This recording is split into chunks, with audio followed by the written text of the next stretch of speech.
as gas prices continue to skyrocket. Antarctica could be gone as soon as next month. Flesh-eating virus contaminating our nation's food. The hottest celebrity couple just called it quits. The threat level on national security is now soaring. Economic analysts are calling this a second-grade depression. The polar ice American level dollar is at an alarming rate. nothing. Is this an act Could be of gone terror? as soon as next. The situation is hopeless.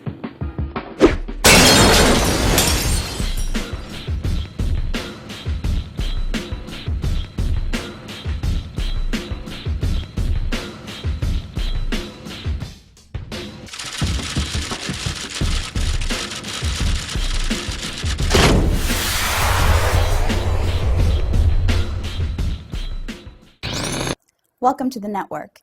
Do you like to eat? Because I know I like to eat. I mean, we all like to eat, right? But did you know that we've been eating genetically modified foods for the past 10 years? We didn't know that. And in fact, it's in about 70 to 75% of our nation's food.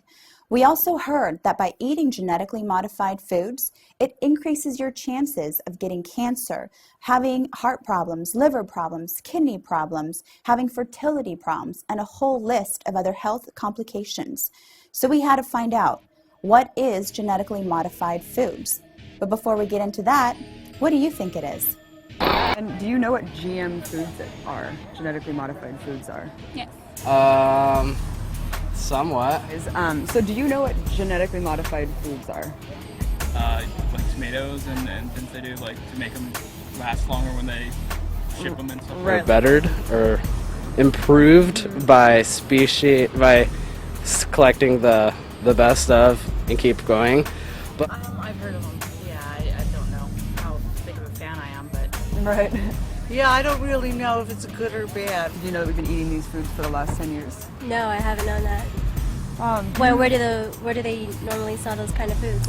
I'm kind of taken back by it. I thought it was just grown in soil, and I didn't know they were modifying my food. I know. It's kind of scary.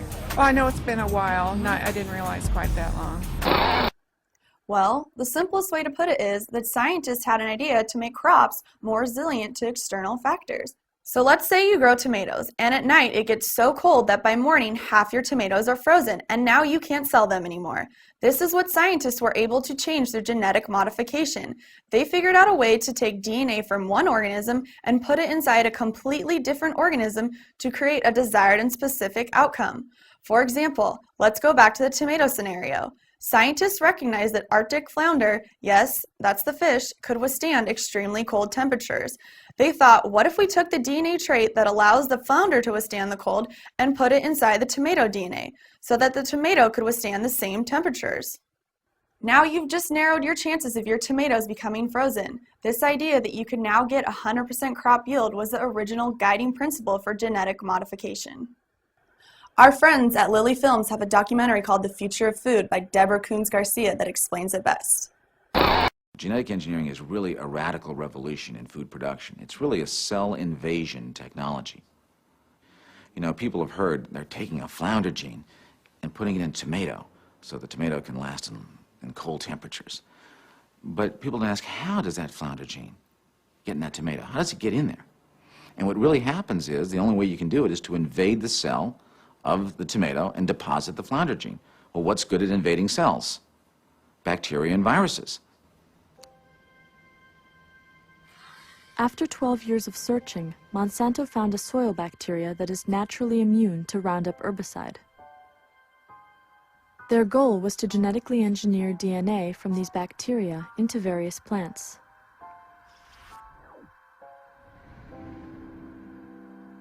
They cut out a sequence of DNA that is resistant to Roundup. But if this DNA sequence alone is inserted into a corn plant, it will have no effect. So the next step involves E. coli bacteria.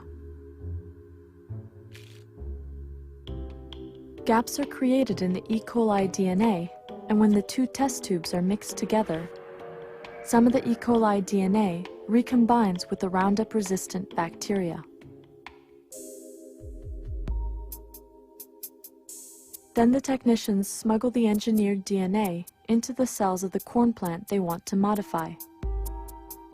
Cells will naturally reject foreign DNA, so they developed a method using soil bacteria that causes tumors in plants. They use this bacteria to ferry the engineered DNA into the plant's nucleus. There are also two other methods used to get the engineered DNA through the cell wall. One uses a stream of electricity to create tiny holes in the plant cells so they become vulnerable to infiltration by foreign DNA. Another is the gene gun, which blasts particles of gold coated with engineered DNA into the plant cells.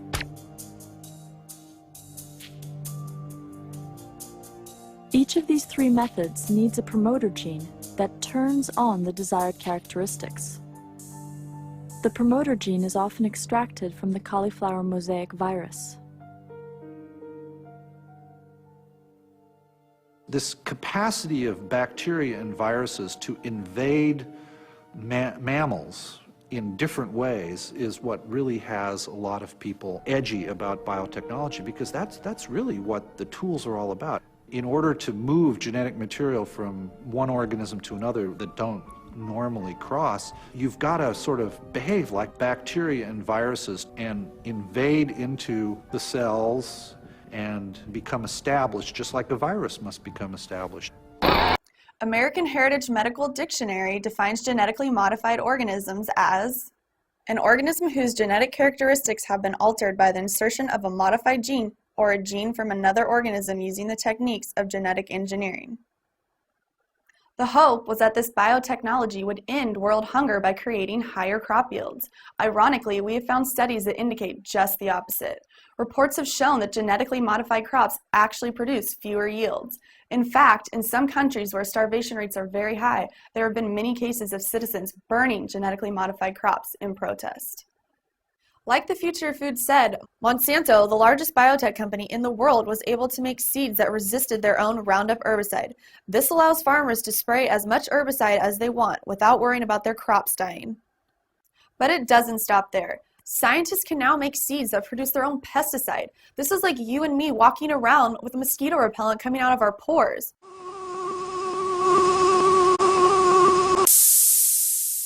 How do they do this?